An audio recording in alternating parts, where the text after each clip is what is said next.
सजा के लायक कोई ऐसी बात निकलती है तो ठीक है सजा, क्योंकि जवान तो रोज सजा खाते हैं रेजिमेंट्स के अंदर। अफसरों को उस टाइम तो दया नहीं आती, उस टाइम तो उन चमचे जेसीओज को, चमचे अफसर्स को, चमचे सूबेदार मेजर को दया नहीं आती, और आती है तो बोलते हैं यार क्या करें, अब हो गया ठीक है ना, कुछ नहीं। अब जवान बेचारा कभी 7 डेज पे फाइन ले रहा है, मतलब कि 7 दिन की तनख्वाह कट जाती है, प्लस उसके जितने अलाउंस होते हैं वो कम हो जाते हैं, कभी बेचारा 2 महीने के लिए, 28 दिन के लिए, कभी कोर्ट मार्शल भी हो रहा है। तो उसमें तो कोई नहीं बोल रहा कि यार आपको, अब अफसर को अगर सजा मिल जाएगी तो कौन सी बड़ी बात है भाई। अगर अफसर को सजा मिल जाएगी तो कौन सी बड़ी बात है बताइए। अब एक कॉल आ रहा है मेरा जो बिजनेस से रिलेटेड है, फिर मैं उसको भी नहीं उठाऊंगा क्योंकि ये मुद्दा ज़्यादा जरूरी है। ठीक है, मैं काट दे रहा हूँ उसको भी। बहुत गंदी बात है, ये सब दिखावा है। और जो मेरे को आके ये बोलेगा कि नहीं यार तू क्यों ऐसे बोल रहा है, तू क्यों फौज की बदनामी कर रहा है, बड़ा बड़ा बातें करेगा ना, उस आदमी को मैं अच्छी तरह गेड़े मिलूंगा, ये सोच लेना, अच्छी तरह गेड़े मिलूंगा। और फिर ये सोच लेना कि वो उसके साथ मैं स्पेशल पेश आऊंगा। इसलिए मुझे ज़्यादा नहीं समझाने की जरूरत है, क्योंकि मैं जो बोल रहा हूँ मुझे पता है कि मैं सही बोल रहा हूँ। आपको नहीं समझ आ रही बात तो आप या तो चुप रहिए या फिर आप सही काम कीजिए। सही काम करोगे तो सभी को दिखेगा, और मेरा अगर गलत काम लगेगा आपको तो मेरे को जनता पूरी देखेगी, तो उसमें कमेंट करके आप बता देना कि मैंने इसमें गलत क्या बोला है और सही क्या बोला है। ठीक है, मैं उससे निकाल लूंगा कि हाँ भाई मैं यहाँ गलत था, तो मैं अपने आप को सुधार लूंगा। जय हिंद, वंदे मातरम। Ex army Vipendra Sharma. दोस्तों, शायद आपको ना पता चला हो अभी तक, बता देता हूं कि सेना के सम्मान की जो लड़ाई है, सेना के सम्मान के साथ जो खिलवाड़ हो रहा है, जो ऑफिसर्स इस देश की सुरक्षा में सेंध लगाने का काम कर रहे हैं, या जो सैनिकों से वो ड्यूटी करवा रहे हैं जो उनको नहीं करनी चाहिए, और ऐसे कई मुद्दे लेकर, जैसे अग्निवीर का मुद्दा, ऐसे कई मुद्दे हैं, बट सभी मुद्दे सेना के सम्मान के साथ और देश की सुरक्षा के साथ जुड़े हुए हैं, जिनके खिलाफ अभी आंदोलन शुरू कर दिया गया है। बट ये आंदोलन एक जवान से शुरू होकर अभी 4 जवान पे पहुंच चुका है। मैं आपको बताता हूं कि सबसे पहले HK यादव ने आवाज़ उठाई जो सहायक प्रथा या बड्डी सिस्टम के खिलाफ। दूसरे नंबर पे जो चंदू चौहान है महाराष्ट्र के, उन्होंने जो पाकिस्तान में युद्धबंदी के रूप में सर्जिकल स्ट्राइक के दौरान हुए थे, उनके साथ जो प्रताड़नाएं हुई हैं 7 साल सर्विस के दौरान, जब उन्होंने पाकिस्तान से आने के बाद, तब उनको सूखा घर भेज दिया गया, मतलब कि दूसरे वो हैं। और तीसरे एक जेसीओ साहब जिनका नाम है नायब सूबेदार सुरेंद्र सिंह, उन्होंने 2016 से ये लड़ाई शुरू करके रखी थी कि उन्हीं के रेजिमेंट के एक CO, उनके द्वारा जो ड्यूटी पे तैनात थे उनको हटाकर, और वहाँ पर उग्रवादियों का जो घुसपैठ कराने का जो आरोप है वो नायब सूबेदार सुरेंद्र सिंह साहब ने उनके ऊपर लगाया है, और उनके पुख्ता सबूत भी हैं उनके पास। वो अभी AWL चल रहे हैं, अब्सेंट विदाउट लीव। और जो चौथे जवान उनके साथ शामिल हुए हैं, ये जो टीम है उनके साथ जो चौथे जवान शामिल हुए हैं, वो भी फर्स्ट महार के एक जवान हैं जिनका नाम अभी मुझे क्लियर नहीं है। आप काफ़ी वीडियो हैं उनमें देख सकते हो। अभी जो लेटेस्ट वीडियो आपको मैं बता दूं, ये जो चैनल मैंने अभी स्क्रीन पे लिखे हैं @चंदू चौहान, और दूसरा जो चैनल है ये आप देख लो AWL सूबेदार साहब, तो या AWL सैनिक, मैं आपको ये जो लिख के दे रहा हूँ, आप इन जब यूट्यूब हैंडल के ऊपर जाएंगे तो आपको सारी चीज़ें पता लग जाएंगी, तो उनके बारे में मुझे आपको ज़्यादा बताने की ज़रूरत पड़ेगी ही नहीं। अब बात करते हैं कि इस आंदोलन में आप ये देखिए कि कितना खतरनाक संघर्ष ये चारों जवान कर रहे हैं, कितना खतरनाक संघर्ष है। आप खुद सोचिए, देश की जनता को, जो आम जनता है, उसको तो आर्मी के जो रूल्स है उनके बारे में कुछ पता होता नहीं है। खाली जो वीडियोज़ में सुन लेते हैं, देख लेते हैं, या पिक्चर्स में देख लेते हैं, बड़ी बड़ी फिल्में बनती हैं, वो सारी ऑलमोस्ट ऑफिसर्स के ऊपर ही बनती हैं। तो ऑफिसर्स ने अपना दबदबा बना रखा है, ये जो डुप्लीकेट पिक्चर, डुप्लीकेट रोल उनके जरिए। बट रियल में तो जो रियल हीरो हैं वो तो जवान ही हैं या कुछ जेसीओ हैं। मैं सारे जेसीओ नहीं बोलूँगा, हालांकि जवान भी सब नहीं होते, फिर भी जवान 99% अपनी जगह पर सही तो होते हैं, बट वो दबाव के कारण, क्योंकि उनके पास रैंक नहीं है, पावर नहीं है, पैसा नहीं है, और घर से भी वो बहुत ज़्यादा पैसे वाले नहीं होते हैं। हालांकि जो होते हैं वो तो दमखम से नौकरी करते हैं, बट जो ट्रेनिंग होती है उसी में इनको मॉडिफाइड करना शुरू कर देते हैं अफसर्स कि इनको ये बताओ, ये करवाओ। उसी में आपको काफ़ी सारे ऐसे काम भी करवाने की आदत डाल देते हैं जो कि नहीं करने चाहिए एक सैनिक को। तो ये बहुत सारी बातें मैं इस वीडियो में क्लियर करना चाह रहा हूँ कि अब होगा क्या। अब ये होगा कि ये जो चारों जवान हैं, इनसे अब इन्होंने मीडिया के ऊपर सवाल उठा दिया कि जो मीडिया है वो गोदी मीडिया है, या फिर वो मतलब ऐसी मीडिया है जो दिखाना नहीं चाह रही इनको, हमको असली मीडिया की तलाश है, सच्ची मीडिया की तलाश है। तो जो मीडिया आएगी तो मीडिया के जरिए सोशल मीडिया के जरिए, जो यूट्यूब चैनल्स हैं बड़े बड़े, उनके जरिए इनसे कुछ कड़वे सवाल पूछे जाएंगे। कड़वे सवाल इन द सेंस कि इनको पूछा जाएगा कि तुम ही 1 2 3 4 बंदे, ऐसे थोड़ी हो कि तुम ही सही हो बाकी सब गलत है, तो वो क्यों नहीं बोल रहे। दूसरी बात कि भाई आपके साथ जब पाकिस्तान से आए हो आप रिटर्न, उसके बाद 7 साल आपने नौकरी की, तो आपने गलतियां की होंगी, तभी तो आपको सज़ा मिली।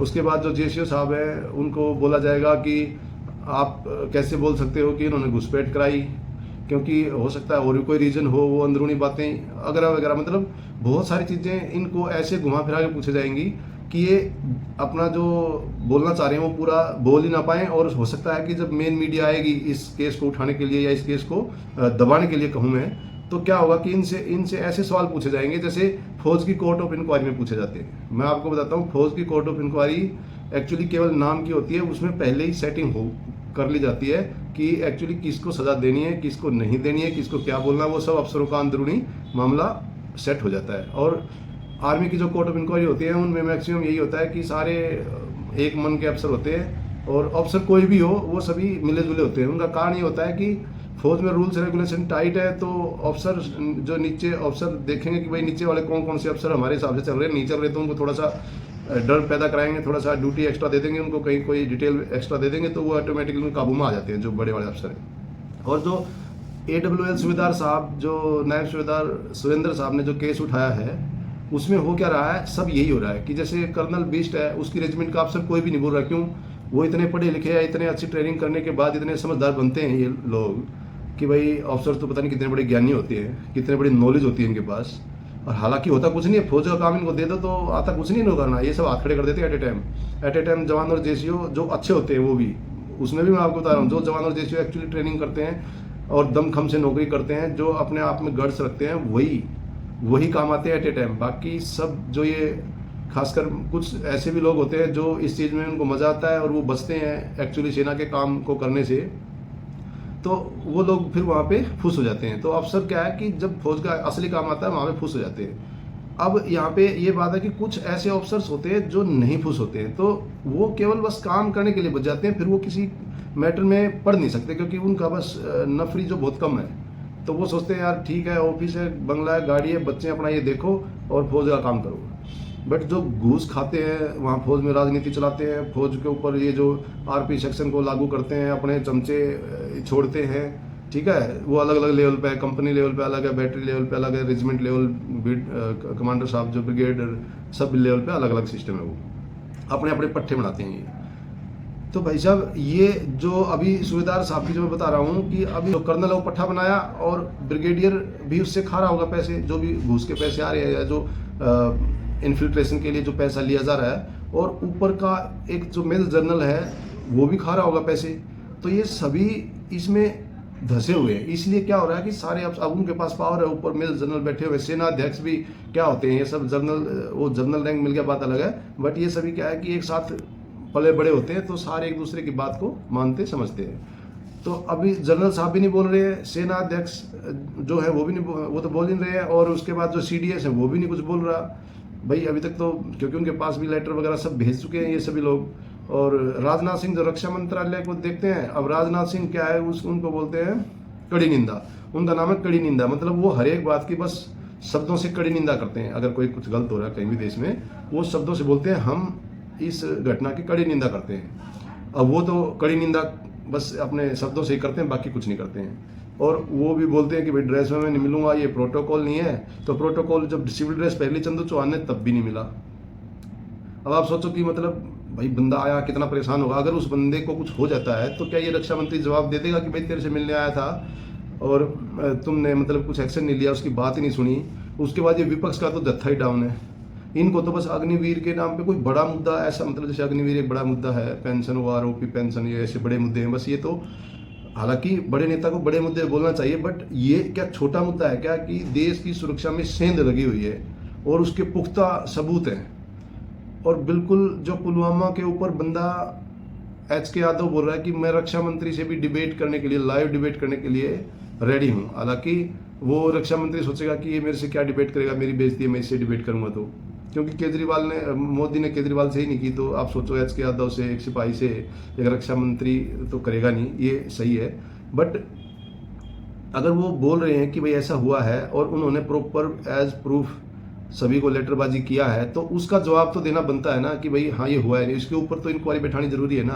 तो अब ये जवानों की लड़ाई क्या चल रही है, ये केवल इतना बोल रहे हैं कि भैया ये जो सारी बातें हम बोल रहे हैं, हम ये नहीं बोल रहे कि ये सच है। आप एक काम करिए कि इनके ऊपर इंक्वायरी बिठाओ, बड़ी इंक्वायरी बिठाओ, क्योंकि देश के बड़े मुद्दे हैं कि सेना की डिग्निटी, सेना के सम्मान, सेना के कार्य कलाप के साथ मतलब क्या है, एक वो है समझौता किया हुआ है देश ने, वो गलत है। सेना के जवानों को दबाया जा रहा है और ज़बरदस्ती परेशान किया जा रहा है, ज़बरदस्ती गलत काम कराए जा रहे हैं जो उनको नहीं करने चाहिए। तो आप सोचो कि क्या गलत बोल रहे हैं, कुछ भी गलत नहीं बोल रहे। वो ये नहीं बोल रहे कि जो हम बोल रहे हैं यही फाइनल है, वो ये बोल रहे कि आप जांच कराइए। अब जांच कराने में अगर समस्या है, मतलब घुंडी यहाँ पे फंस गई। जांच कराने में समस्या है, सबसे बड़ी घुंडी यहाँ है। अब मीडिया वाले जितने भी हैं, मैं आपको बताता हूँ मीडिया का बहुत बड़ा खेल। मीडिया वाले जितने भी हैं, इन बेचारों को जो ग्राउंड मीडिया ये अच्छा करना चाह रहे हैं और ये इनके जो इंटरव्यू वगैरह लेते हैं ये बिल्कुल सही है। बट एक लेडीज ने भी इनका इंटरव्यू लिया है, एच के यादव का या फिर चंदू चौहान का। तो इन मीडिया वालों को एक्चुअली एक तो क्वेश्चन नहीं पूछने आते, दूसरा फिर वो जो आंसर देते हैं उनके सवालों का जो जवाब देते हैं वो उनको समझ में नहीं आता। समझ में क्यों नहीं आता?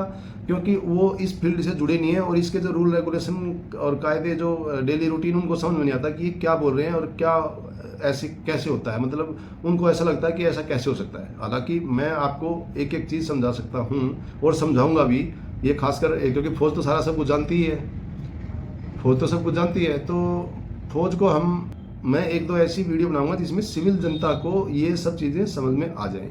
ठीक है, अभी हो सकता है मैं जब इस कार्रवाई को कर रहा हूँ, अभी मेरे पास एक कॉल आया है तो मैंने उसको उठाया नहीं, मैं बाद में बात करूँगा। हो सकता है कि अब मुझे ये बोला जाए कि भैया तुम क्यों इनके चक्कर में पड़े हो, तुम क्यों बोल रहे हो। भाई ऐसा है, मैं गलत चीज़ ना कभी देख के हजम नहीं होती, गलत बात हजम नहीं होती। क्योंकि अगर आप इतने ही ज़्यादा बहुत अच्छा काम कर रहे हो और दूसरे को समझाने चल रहे हो, तो भाई देखो आप ये जो रोडों पे घूम रहे हैं इनको कोई भी बुला के और इनका हल कर दो। बंदे अगर बोल रहे हैं कि भैया हमारा सिस्टम, हम बता रहे हैं कि हमारे पास सबूत हैं और आप जांच बैठाओ, जांच बैठा के आप इसका हल निकालो। मैं नहीं बोलता कि उनको सज़ा मिले, उन सभी अफसर जो सज़ा के लायक, अगर कोई सज़ा के लायक कोई ऐसी बात निकलती है तो ठीक है सज़ा, क्योंकि जवान तो रोज़ सज़ा खाते हैं रेजिमेंट्स के अंदर। अफसरों को उस टाइम तो दया नहीं आती, उस टाइम तो उन चमचे जेसीओज को, चमचे अफसर्स को, चमचे सूबेदार मेजर को दया नहीं आती, और आती है तो बोलते हैं यार क्या करें, अब हो गया ठीक है ना, कुछ नहीं। अब जवान बेचारा कभी 7 डेज पे फाइन ले रहा है, मतलब कि 7 दिन की तनख्वाह कट जाती है, प्लस उसके जितने अलाउंस होते हैं वो कम हो जाते हैं। कभी बेचारा 2 महीने के लिए, 28 दिन के लिए, कभी कोर्ट मार्शल भी हो रहा है। तो उसमें तो कोई नहीं बोल रहा कि यार आपको, अब अफसर को अगर सजा मिल जाएगी तो कौन सी बड़ी बात है भाई। अगर अफसर को सजा मिल जाएगी तो कौन सी बड़ी बात है बताइए। अब एक कॉल आ रहा है मेरा जो बिजनेस से रिलेटेड है, फिर मैं उसको भी नहीं उठाऊंगा क्योंकि ये मुद्दा ज़्यादा ज़रूरी है। ठीक है, मैं काट दे रहा हूँ उसको भी। ये मुद्दा ज़्यादा ज़रूरी है जो जिस पे मैं अभी बात कर रहा हूँ। मैं रियल एस्टेट का बिजनेस करता हूँ भाई, कोई प्रॉब्लम नहीं है। अब ये फिर आ रहा है, फिर भी मैं काट देता हूँ, कोई प्रॉब्लम नहीं है। ठीक है, तो ये जो मुद्दा है ये ज़्यादा ज़रूरी है। तो बात ये थी कि अफसर को सजा मिल जाएगी तो क्या हो जाएगा, क्योंकि जवान तो बेचारे डेली कोई ना कोई चार्जशीट मार्च होता है। और वो बात क्या होती है कि इसने सलूट नहीं मारा था, इसने फलाने अफसर की जय बोल दिया था, आप देखना, इसने वो फालने में लेट आया था, ये एमएच में चला गया और बीमार नहीं था। ठीक है, ऐसी ऐसी चीज़ें होती है भैया, आप यकीन मानो, ऐसी ऐसी चीज़ों के ऊपर सजा मिलती है। आप मेरी बात को यकीन मानो, ऐसी ऐसी बातों के ऊपर सजा मिलती है। ठीक है, और ये तो कुछ भी नहीं है, छोटी सी बात पर सजा मिल जाती है। और फिर होता क्या है, जब जैसे जवान, मैंने यहाँ तक भी देखा है, एक जवान गाड़ी लेके जा रहा है, अब गाड़ी से कोई एक्सीडेंट हो गया, हालांकि उसकी गलती नहीं थी बेचारे की, वो क्लियर हो जाता है बाद में कि ड्राइवर जो बड़ी गाड़ी है उसकी गलती नहीं है, उसकी गलती ना होते हुए वो एक्सीडेंट हो गया और वो जवान को गलत तरीके से गाड़ी लेके भेजा हुआ है। हालांकि वो ऐसा मेडिकल कैटेगरी उसको किया हुआ है सेना ने कि वो नहीं चला सकता गाड़ी, तो उस केस को दबा दिया जाता है। उसको बातों में उलझा के अफसर अपना खुद का अपना जो सिस्टम बचाने के लिए क्या करते हैं कि मेरे ऊपर बात ना आए, लास्ट में सारी बातें उस जवान के ऊपर ही पड़ जाती हैं। कुछ समय के लिए उसको चुप करा देगा, मैं हूँ, ये हूँ, वो हूँ, सब ऐसे चलता है। तो ये सारी चीज़ें चलती रहती है सेना में और जवानों को सजा मिलती रहती है। अगर आज इतने बड़े केस में कि सेना को हटाकर मिलिटेंट्स की घुसपैठ कराई, क्योंकि जब एक मिलिटेंट को कोई ऑफिसर, मतलब ऑफिसर तो कहाँ मारता है, मारते तो जवान ही है, फिर भी अगर मान लो ऑफिसर उस टुकड़े का हिस्सा है तो ऑफिसर को पदक मिल जाता है। ये साले पदक के लिए काम करते हैं, बस पदक मिल जाए, पैसा मिल जाए। ठीक है, तो ये मतलब अपना तुरंत नाम सामने लेके आएंगे, जवान का नाम ही सामने नहीं आएगा, बस कमांडर का नाम सामने आता है। चलो आए, बट कमांडर अच्छे तो हों, कमांडर ढंग के तो हों, कमांडर ये तो बताएं कि भैया हमने ये जो ऑपरेशन किया है इसमें फलाने फलाने जवान ने एक्चुअली ऐसा किया था, पर चलो ये जो पदक मिला है ये इन सभी जवानों के नाम लिखवाओ ना उसके ऊपर, इनके साथ जो ऑपरेशन किया था, नहीं, नाम अपना, ठीक है। ऐसे ऐसे मैं आपको बताऊंगा कि ये इनके लिए, और ये इनको दिखा के फिर ऐसा नहीं कि ये पदक लेते हैं ना, जो ये जो पदक लेके फिर इनको दिखा के रैंक लेते हैं, अगर उस पदक का फायदा ना हो ना तो भी नहीं लें, फिर ये देखेंगे और क्या चीज़ है जिससे पैसा कैसे आए। गाड़ी, इनकी हर एक रैंक में ऑफिस, गाड़ी और घर तीनों बदले होते हैं, और साथ में तनख्वाह बहुत ज़्यादा, ठीक है। इनका ये फंडा है, इसलिए ये बिल्कुल अपने आप को मतलब हर एक जगह कागजों में मजबूत रखते हैं, और जवान के पास, बेचारे के पास ये वाला जो सिस्टम है वो नहीं हो पाता, वो कागजों में कमज़ोर है, क्योंकि वो ये इनको फुर्सत ही नहीं देते। अब आप एक बात बताओ कि एक्चुअली सेना का जो जवान होता है उसका काम क्या है? सुबह फिजिकल उठना, सुबह रेडी होकर फिजिकल ट्रेनिंग करना, उसके बाद ब्रेक, जो भी ब्रेकफास्ट ब्रेक होता है, उसके बाद अपना जो ट्रेनिंग होता है, जो भी ट्रेनिंग का टाइम होता है उसमें ट्रेनिंग में जाना, या फिर अपना स्टोर में अपना इंस्ट्रूमेंट को इनको देखभाल करना, दोपहर का जो ब्रेक टाइम होता है उस तक, उसके बाद वो आएगा, खाना पीना खाएगा, रेस्ट करेगा, और उसके बाद जो भी उसका इक्विपमेंट वगैरह उसका मेंटेनेंस है वो करेगा, या फिर अपना जो पर्सनल एरिया या सामने आगे पीछे का एरिया वो मानता हूँ वो करेगा, बट उसके लिए भी ट्रेडमैन होते हैं, वो सफाई करने के लिए भी 60 या 100 आदमी पे ऐसा कुछ क्राइटेरिया, मतलब मैं अभी ज़्यादा डीपली इसमें पढ़ाई करूँगा तो कोई दिक्कत नहीं है, वो भी कर लूँगा, बट सभी कामों के लिए फौज को अलग अलग डिटेलमेंट दी होती है, अलग अलग भर्ती की होती है उसकी, ठीक है। अब वहाँ पे जो घास कटिंग की बात है, घास कटिंग के लिए जो जवानों को इस्तेमाल किया जाता है वो एक्चुअली वो भी गलत है। घास कटिंग के लिए जवान नहीं जाता, घास कटिंग के लिए अभी टेक्नोलॉजी इतनी आई हुई है, वैसे तो ये साले कंप्यूटर लेके आ रहे हैं, पता नहीं क्या क्या कर ले कि फायरिंग ऐसे होगी वैसे होगी, और हमने भी कराई है, बट बात यह है कि क्या उसके ऊपर जो पैसा, मेंटेनेंस का जो पैसा है वो पूरा खर्च हो जाता है? क्या वो पूरा पैसा लगा देते हैं मेंटेनेंस के इक्विपमेंट पे? तो अगर जवान भी करेगा तो उसमें कम से कम जवान ज़्यादा काम कर देंगे, और बारी बारी से एक एक दो दो उस काम को कर भी सकते हैं, बट उसके लिए भी एक्चुअली पैसा आता है कि जवान के लिए ये काम नहीं होते हैं, कोई भी इस टाइप की मेंटेनेंस जवान के लिए होता है अपना शाम को, जब जैसे वो लंच ब्रेक करके रेस्ट करता है, उसके बाद वो गेम पीरियड होता है, गेम पीरियड के बाद फिर रोल कॉल होती है, कॉल रोल, जिसमें कि अपना जो सुबह का आदेश है कोई वो सुना दिया जाता है, उसके बाद जवान रेस्ट करेगा। नॉर्मल रूटीन यही होता है, पर इस नॉर्मल रूटीन अभी एक्चुअली ये होना चाहिए, पर ये होता नहीं है। नॉर्मल रूटीन में तो मतलब आप ये मान लो सांस ही नहीं आता, तो जवान हमेशा वहाँ खुश रहता है जहाँ पे ये वाले काम ना हो, जो टेंट सामियाना, आज इधर लग रहा है, आज जीओसी के घर पार्टी है, आज फलाने अफसर के घर पार्टी है, आज सीओ साहब के घर में गेस्ट आ रहे हैं, आज जीओसी के गेस्टों को घुमा के लेके आना है, ठीक है, आज फलानी जगह गार्ड जा रही है, अब एक गार्ड जाएगी, भाई फलानी गार्ड जा रही है, उसके अंदर 28 जवान जाएंगे, ठीक है, पता नहीं क्या क्या फालतू की चीज़ें होती हैं। तो और दूसरी बात, जैसे मान लो 100 बंदे हैं एक कंपनी में, एक आइडिया लगाते हैं, 100 बंदों में से 50 तो ऐसे आउट हो जाएंगे, एक बंदा वहाँ डिटेलमेंट पे, एक बंदा उसके घर में डिटेलमेंट पे, 2 बंदे वहाँ पे, 4 बंदे सीओ साहब के घर में, ऐसे चलता है, तो वो सारे बंदे बिखर जाते हैं। फिर रेजिमेंट लेवल पे रोज़ की वर्किंग उनके घरों में, या फिर ऐसे कामों में जहाँ पे उनको जाना नहीं चाहिए, तो वो जो रूटीन मैंने इससे पहले बताया था वो तो कहीं आता ही नहीं है जवान के लिए। तो वो अफसर चाहते ही नहीं है कि ये सारे लोग काम सीख जाएं। अफसर क्या कैलकुलेशन करते हैं? अफसर ये कैलकुलेशन करते हैं कि हमको एक्चुअली कितने लोगों की ज़रूरत है कि काम ना रुके फौज का, जब ज़्यादा ज़रूरत पड़े तब, या ऑपरेशन भी हो जाए तो उसमें हालांकि उसमें तो इनकी एस्टेसी हो जाती है अच्छी तरह, फिर ये उन्हीं को सजा देते हैं, साले तुम ये नहीं जानते, तुम वो नहीं जानते। वो करें क्या बेचारे, वो तो जानते कहाँ से होंगे, वो तो उनको तो कुछ टाइम ही नहीं मिला। दूसरी बात, कुछ जवान ऐसे भी होते हैं, कुछ जेसीओ ऐसे भी होते हैं जो सीख के खुश नहीं होते, पर उसका कारण ये नहीं कि वो सीख के खुश नहीं है, उसका कारण ये है कि उनको एक ऑप्शन ये पैदा करते हैं कि तुम आराम से टोरे की बिना काम करे जिंदगी काट सकते हो हमारी सेवा करके।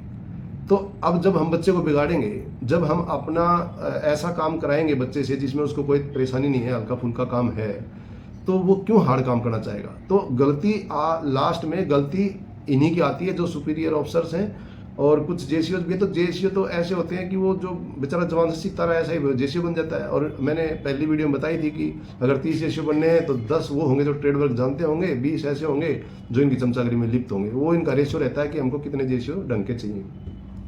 तो ये सारी बातें, मतलब वैसे तो मैं बहुत डीपली एक एक चीज़ बता सकता हूँ, और यही होता ही है, ये हकीकत यही है। तो भाई जो चंदू चौहान, HK यादव, या फिर जो सुरेंद्र साहब हैं, नायब सूबेदार सुरेंद्र साहब, या उनके साथ एक जवान और जुड़ा है, वो भी उन्हीं की रेजिमेंट का है। तो आप ये देखिए कि मतलब ये 4 जवान कैसे इकट्ठे हो गए, और ये हिम्मत सभी अकेले अकेले नहीं कर पा रहे थे। तो लगा कि यार बहुत बड़ा पंगा है, ये एक्चुअली बड़ा पंगा है, इसमें कोई डाउट नहीं है, बहुत बड़ा पंगा है। इनसे पंगा लेना मतलब अपनी जान का भी जोखिम है और अपने बच्चों के लालन पालन का भी बड़ा जोखिम है। और सेम ये जोखिम जैसे मान लो अब मैं इस वीडियो में बोल रहा हूँ, ये मेरे ऊपर भी आ सकता है, कोई खास बड़ी बात नहीं है, आ सकता है। और हमने कभी इसकी पूर्वाशाला नौकरी में रहते हुए ही नहीं कि अब आगे देखी जाए क्या होगा, ठीक है। तो ये ऐसा होता है। अब मैं इस वीडियो को यहीं स्टॉप करूंगा, बट आप मेरी बातों को समझो कि आप ये जो आंदोलन को हवा दे रहे हैं, इसको होने देना चाहिए, जनता को इसमें साथ देना चाहिए। और सेना के सैनिकों को मैं एक ही चीज़ बोलूँगा कि मेरे भाइयों, आप लोग अपने अपने लेवल पे चमचागिरी को धीरे धीरे बंद कर दो। थोड़ी सी तकलीफ होगी, जो आज ये घरों में काम कर रहे हैं, जो उनका जो एक्स्ट्रा सेवा पानी कर रहे हैं अफसरों की, उनको थोड़ी तकलीफ होगी, नो डाउट, बट उस तकलीफ को झेलो, तुम्हारा जो जमीर है वो बचा रहेगा। और आगे हमारी सेना का धीरे धीरे सुधार होता रहेगा। और एक प्रथा ऐसी चलेगी सेना में कि अच्छे जवान पैदा होंगे, अच्छे लांस नायक, अच्छे नायक, अच्छे हवलदार पैदा होंगे, जिससे अच्छे जेसीओ बनेंगे, जो दमखम वाले होंगे, जैसे पहले होते थे हमारी सेना के अंदर सूबेदार मेजर के जो जैसे फोटो लगे होते थे कहीं, भाई बहुत बड़ा इन्होंने मतलब कोई अच्छा कमांड, आज कमांड मतलब उनकी कमांड में कार्रवाई होती थी, उनका नाम आज सूबेदार मेजर का रेजिमेंट में कोई नाम नहीं था, सब कैप्चर कर लिया अफसरों ने। जहां भी कोई अच्छा काम का नाम आ जाए रेजिमेंट में, सूबेदार मेजर का कोई रोल ही नहीं होता उसमें। सूबेदार मेजर तो नेग्लेक्ट है। सूबेदार मेजर केवल इसलिए है कि आज किसका मार्चअप है, आज कौन से जवान को कहाँ वर्किंग भेजना है, ये कर रहे हैं सूबेदार मेजर, जबकि सेनापति सूबेदार मेजर होता है। सेना का सेनापति है सूबेदार मेजर, और उसके आदेश के ऊपर पूरी सेना चलनी चाहिए। बट हो क्या रहा है, सूबेदार मेजर खुद ही अपनी नौकरी बचाने के चक्कर में, भैया माफ करना, ठीक है, मेरे को नहीं पता तू क्या कर रहा है, मुझे नहीं पता तू कहाँ गया था, ऐसे बोल रहे हैं। मुझे खुद एक बार जरूरत पड़ी कि साहब ये जो कोत है वो खोलना है और अफसर है नहीं, क्या मैं खोल दूँ? भाई मुझे नहीं पता कहाँ है, क्या होगा, तू जाने, हद होगी। मतलब क्या जरूरत है, मतलब ये आप मान कर चलिए कि सूबेदार मेजर नेग्लेक्ट हैं रेजिमेंटों में। हाँ, एक दो रेजिमेंट में मैंने सुना भी है और थोड़ा सा देखा भी है, उनके जवानों ने मुझे बताया कि हमारा सूबेदार मेजर जब सीओ छुट्टी पे होता है तो कमांड वही करता है। ऐसे सूबेदार मेजरों की जरूरत है, ऐसे सीनियर जेसीओज की जरूरत है कि बैटरी के अंदर अगर बैटरी कमांडर नहीं है तो दूसरा कोई, ये जो छोटे मोटे लेफ्टिनेंट कैप्टन घूमते हैं, इनकी जरूरत नहीं है। फिर ये इनको पर्टिकुलर जो काम दिया होता है अपना सिंगल, उसमें डिटेलमेंट ये जो बताएंगे भाई कुछ जरूरत है तो जवानों की, या कोई ऐसा काम करना है जो फौज का काम है। बाकी कमांड फिर किसके हाथ में होती है, वो जो सीनियर जेसीओ है, क्योंकि वो एक है बैटरी हेडक्वार्टर या कंपनी हेडक्वार्टर या रेजिमेंट हेडक्वार्टर का ये लेवल चलता है।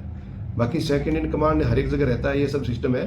पर मैं आपको बता रहा हूँ कि एक्चुअल जो दमदार बंदे तब पैदा होंगे जब ये जो आज आंदोलन एच.के. यादव, चंदू चौहान, AWL सूबेदार साहब, जो नायब सूबेदार हमारे, आप चैनल को देख लेना, इन्होंने पूरा समझाया हुआ है, जो नायब सूबेदार सुरेंद्र सिंह साहब हैं, या फिर इनके साथ एक और जवान जो जुड़े हैं, इनकी जो कहानी है, इनने जो आंदोलन छेड़ा है, इन्होंने जो सेना की को सुरक्षा के साथ जो खिलवाड़ होने के खिलाफ जो आंदोलन छेड़ा है, सेना की जो डिग्निटी को बर्बाद कर रहा है, वो जो आंदोलन छेड़ा है, उसमें आप लोग सपोर्ट करो, साथ दो। और ये जितने भी अभी ऑफिसर्स दबा रहे हैं इन बातों को, इनको उजागर करो, उनको सामने लेके आओ। बुरा आदमी कोई भी हो, चाहे वो कितना भी, हालांकि आदमी का शरीर सेम होता है, ये दिमाग ये सब सेम होता है, कोई खास फर्क नहीं होता इसमें। सिर्फ क्या है कि ये जो हमारा समाज है, इसमें इसने छोटा बड़ा बना रखा है इंसान को, वो बनने की जरूरत नहीं है। आप अपना ये रखो कि, और दूसरी बात, जवान से शरीर में तगड़ा नहीं होता है अफसर, ठीक है। अगर मान लो 10 जवान हो सकता है एक से तगड़ा हो जाएगा, पर 9 जवान उससे तगड़े मिलते हैं।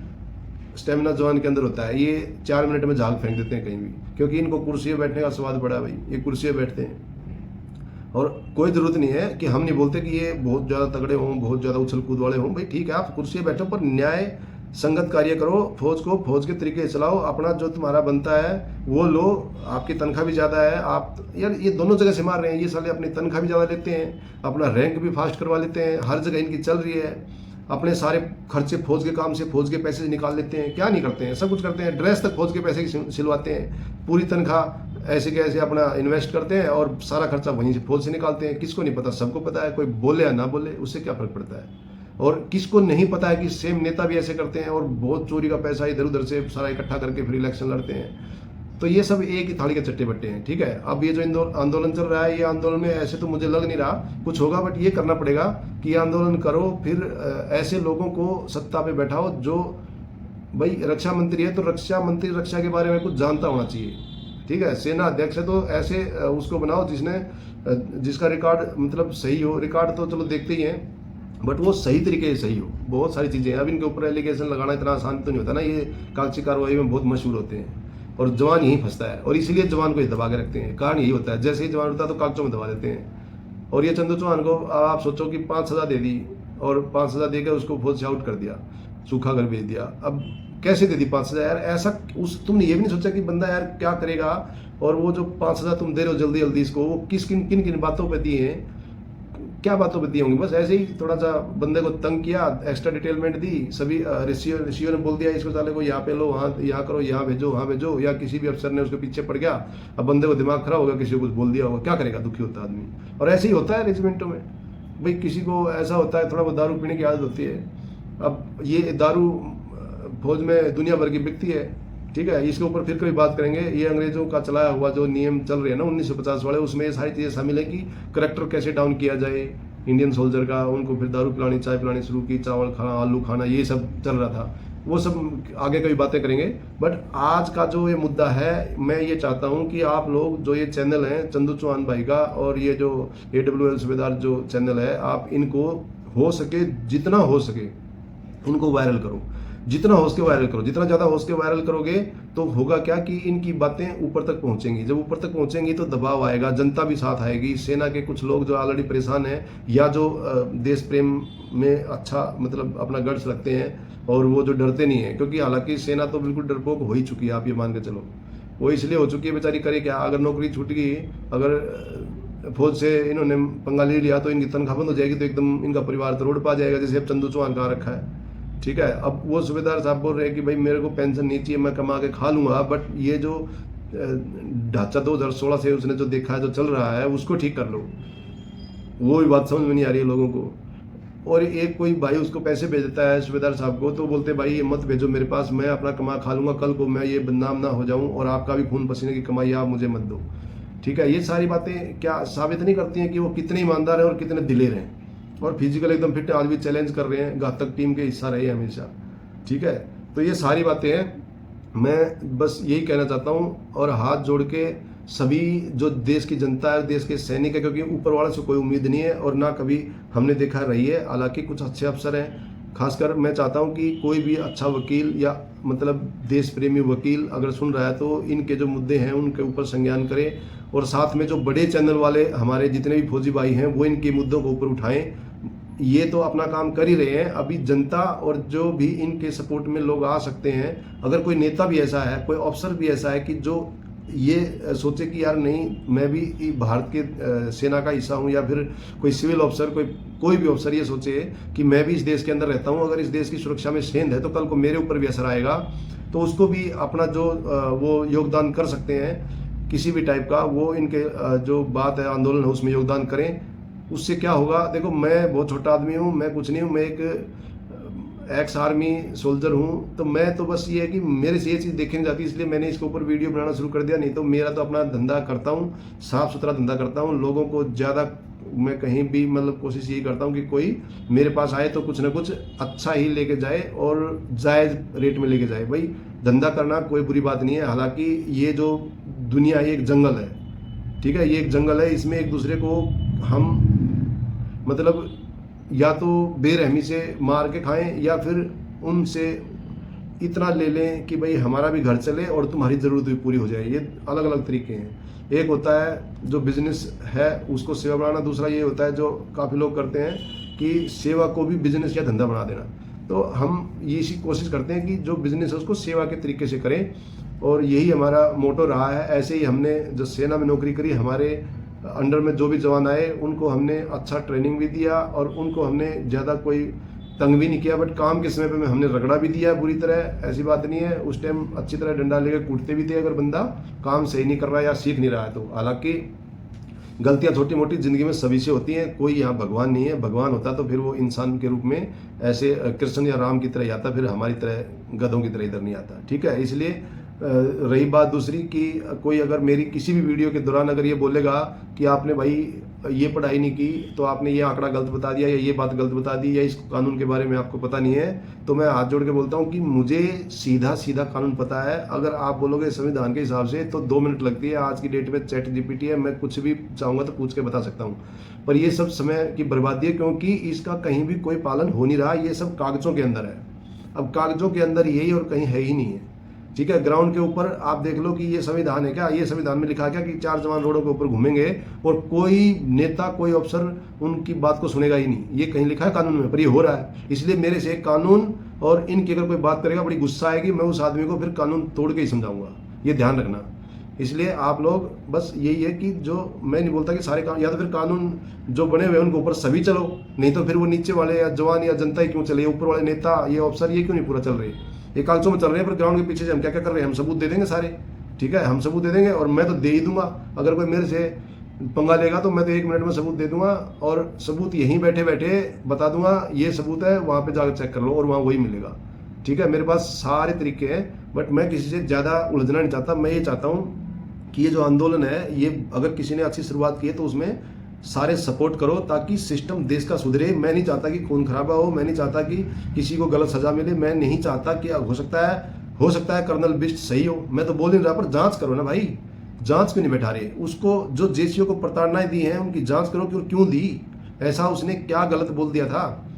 अगर गलत बोला था तो उसको आपने सजा दी तो उसकी जांच करो ना, उसी को सजा दो। उसको पेंशन क्यों दिला रहे हो यार? ये सरेआम गलत है। आप सोचो, जो जेसीओ गया ही नहीं है, जो ना छुट्टी पे होते हुए फौज में गया नहीं है, वो भगोड़ा ही मान कर चलो उसको, तो भगोड़े को आप पेंशन दे रहे हो। अब इससे बड़ा सबूत क्या मांगोगे आप? और वो बोल रहा है कि भाई मेरे को गलत दी जा रही है पेंशन, और वैसे तो तुम हमारे 10-10 रुपये काट लेते हो। वैसे तो तुम लोग अभी ये जो ECHS में पता नहीं क्या क्या कानून लागू कर दिए, अगर नाम की स्पेलिंग में ये होगा तो ये हो जाएगा, तो उसको ये नहीं मिलेगा, अगर इनकम इतनी होगी तो उसको ये ट्रीटमेंट नहीं मिलेगा, पता नहीं क्या क्या बकवासबाजी चला रखी है, और उसको तुम जबरदस्ती पेंशन दिला रहे हो। अब 2016 से बंदा बोल रहा है, कोई सुन नहीं रहा है। बताओ मेरे को क्या है ड्रामाबाजी? बहुत गंदी बात है, ये सब दिखावा है। और जो मेरे को आके ये बोलेगा कि नहीं यार तू क्यों ऐसे बोल रहा है, तू क्यों फौज की बदनामी कर रहा है, बड़ा बड़ा बातें करेगा ना, उस आदमी को मैं अच्छी तरह गेड़े में लूंगा। ये सोच लेना, अच्छी तरह गेड़े में लूंगा। और फिर ये सोच लेना कि वो उसके साथ मैं स्पेशल पेश आऊँगा। इसलिए मुझे ज़्यादा नहीं समझाने की जरूरत है, क्योंकि मैं जो बोल रहा हूँ मुझे पता है कि मैं सही बोल रहा हूँ। आपको नहीं समझ वाली बात तो आप या तो चुप रहिए या फिर आप सही काम कीजिए। सही काम करोगे तो सभी को दिखेगा, और मेरा अगर गलत काम लगेगा आपको तो मेरे को जनता पूरी देखेगी, तो उसमें कमेंट करके आप बता देना कि मैंने इसमें गलत क्या बोला है और सही क्या बोला है। ठीक है, मैं उससे निकाल लूंगा कि हाँ भाई मैं यहाँ गलत था, तो मैं अपने आप को सुधार लूंगा। बट मेरे को खासकर वो आदमी जो खुद का ढांचा ठीक नहीं है, या जो डरपोक आदमी है, या जो देश की भलाई में काम नहीं कर रहा है, या जो दोबारा देश को गुलाम बनने में मदद कर रहा है ना, वो आदमी का कमेंट, अगर वो आदमी मेरे को समझाएगा कॉल करके ऐसा मत कर वैसा मत कर, भाई मैं कुछ गलत नहीं कर रहा। मैं केवल और केवल जो बंदे हैं उनकी बात को ये बोल रहा हूँ कि वो जो बोल रहे हैं जांच के लिए, जांच करवाओ। जब ये बड़े बड़े नेता 2 मिनट के अंदर केजरीवाल जैसे की जांच करवा सकते हैं, तो वो कौन सी बड़ी बात होगी जांच नहीं करवा रहे? और हो भी गई तो भाई मुद्दा भी तो बड़ा है, उसको तो संज्ञान में लेना ही पड़ेगा। अब अगला नायब सूबेदार साहब बोल रहा है कि भाई मिलिटेंट्स की घुसपैठ कराई, कोई छोटी बात है ये जो 2-3 मिलिटेंट ने ये जो RDX जो लगाया था पुलवामा में, भाई 2-3 नहीं लगाया होगा कि 30-40 तो आएंगे नहीं लगाने के लिए, तो 2-3 नहीं लगाया था। तो मिलिटेंटों का तो ये काम होता है कि एक बंदा भी 40 आदमी को या 100 आदमी को मार सकता है। तो अगर उसने 2 बंदे भी घुसा दिए होंगे तो आप ये मानो कि देश के हो सकता है कि 40-50 जवानों को वो शहीद कर दें, कुछ भी हो सकता है। तो या फिर देश की जैसे 2-4 मिलिटेंट 5 मिलिटेंट वहाँ पे ताज होटल में घुस गए थे, या फिर एरोप्लेन हाईजैक कर लिया था, ये सब कितने आदमी ने किया है, और उसने इतने आदमी घुसा दिए, तो कितनी बड़ी कहानी बन सकती है। इस बात को सोचो ना, छोटी मोटी बात थोड़ी है देश की सरेआम। ये तो वो है कि भाई, तो मैं यही कहना चाहता हूँ कि मैं बिल्कुल सही चीज़ के पीछे बात कर रहा हूँ आज, नहीं तो मैं आज तक किसी के बीच में ना बोलता हूँ। पर मुझे लगता है कि बंदा सही काम कर रहा है और उसका साथ देना चाहिए, तो फिर मैं अच्छी तरह साथ देता हूँ। मेरी आदत है सही चीज़ में दबा कर साथ देता हूँ मैं, और वही मैं आपसे उम्मीद करता हूँ कि आप भी ऐसा करो। दोनों चैनल के ऊपर पहले डिटेल देखो, आपको क्या गलत लग रहा है उसको बताओ, HK यादव की बात को सुनो, चंदू चौहान की बात को सुनो, और नायब सूबेदार सुरेंद्र साहब की बात को सुनो। उसके बाद जब आपको 2-4 दिन लगेंगे इनकी वीडियोस देखने में, जब आप इनकी वीडियोस को देखोगे तब आपको क्या समझ में आया, अगर आपकी आत्मा हिल जाए, अगर आपकी आत्मा हिल जाए तो फिर मेरे पास ये मैं जो यहाँ पे नंबर दे दूंगा, या आप देख लेना, उस पर बात कर लेना कि हाँ भाई ये आप गलत हो और यहाँ पे सही हो। ठीक है, थैंक यू, जय हिंद, जय भारत।